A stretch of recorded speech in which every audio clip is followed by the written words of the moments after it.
So this video goes out to those with broken hearts. So if that's you, my heart goes out to you. And really, generally speaking, the only people who have never had a broken heart are ones who haven't managed to open theirs. So, welcome to the club. It's a beautiful club.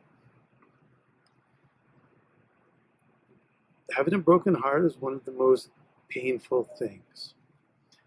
And so how do you get over this painful, traumatic thing?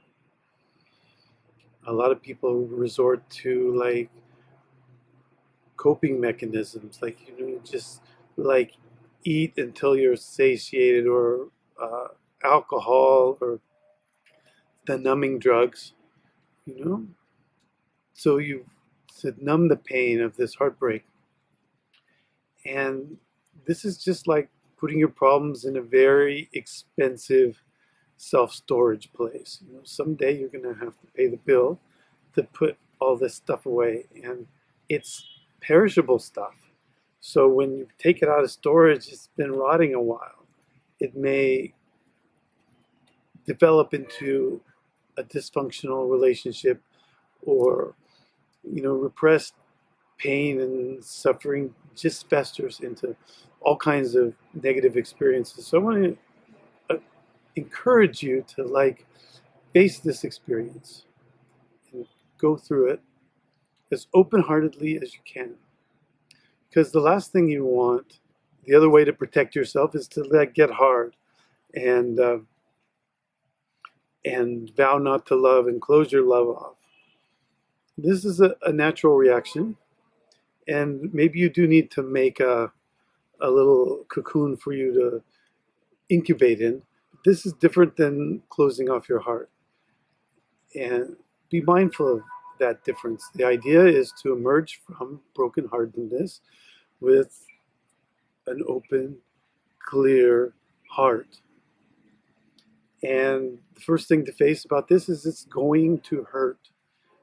You can't get around that. And the best way to get around it is by accepting that it's going to hurt. So you're going to go through this process.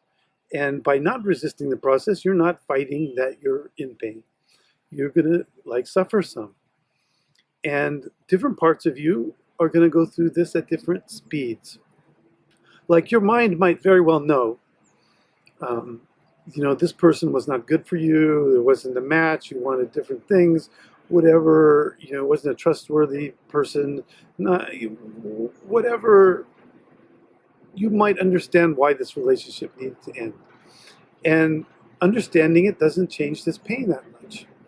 And sometimes it just leads into a story that we chew on, a way of being angry instead of hurt. And angry is a secondary emotion. We're angry because being angry feels easier than feeling hurt because you're betrayed or rejected, whatever it is. So watch trying to make a mental story about it and making a justification for it and turning a whole mental picture about this relationship.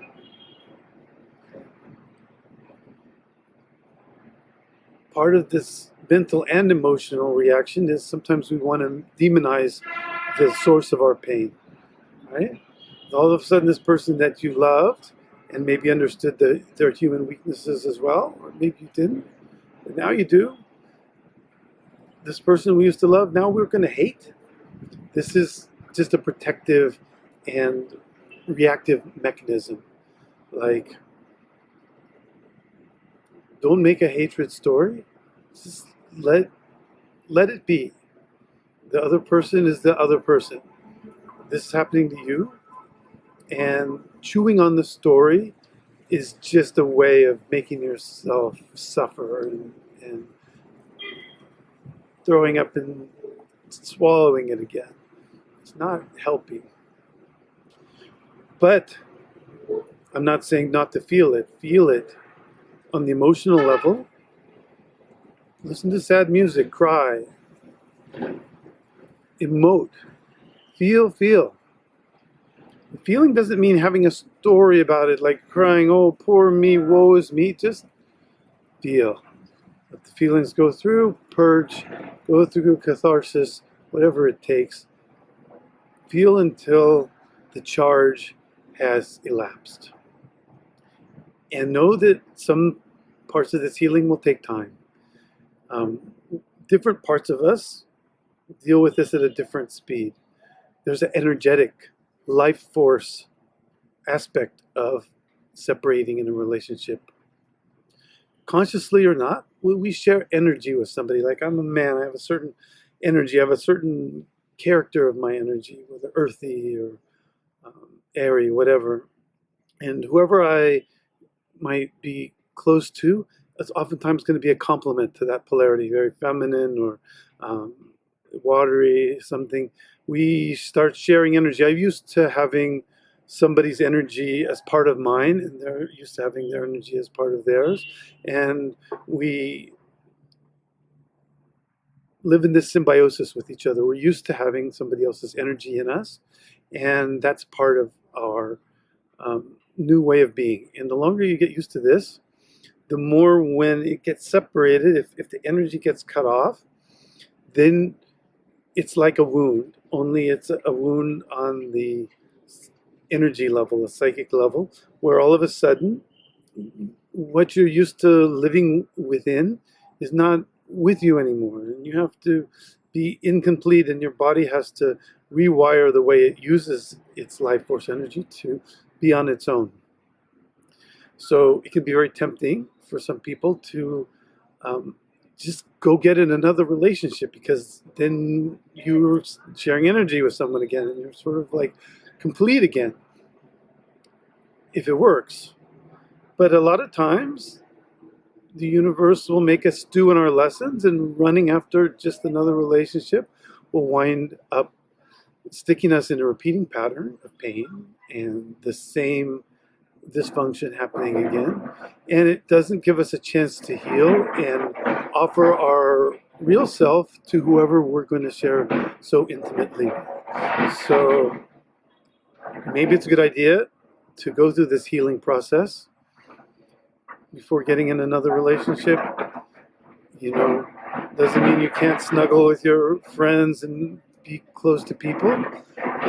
Just beware of this tendency to seek completeness again by running after something or somebody. So you know it's going to take a while. You know you're going to feel a little incomplete, that your body's going to have to rewire itself. You know that there's an emotional charge that needs to discharge. And you know that you're going to have to understand your new path in life. So you just know that you're going to go through all this. And don't be afraid of connecting with your whole heart again. Just accept maybe in advance that, okay, when I get in a relationship, I might suffer. And it's all worth it to live with an open heart always. Because live numb is not really living. It's just being alone with other people around. Don't go there. Go through this passage with courage and with a heart. Bless.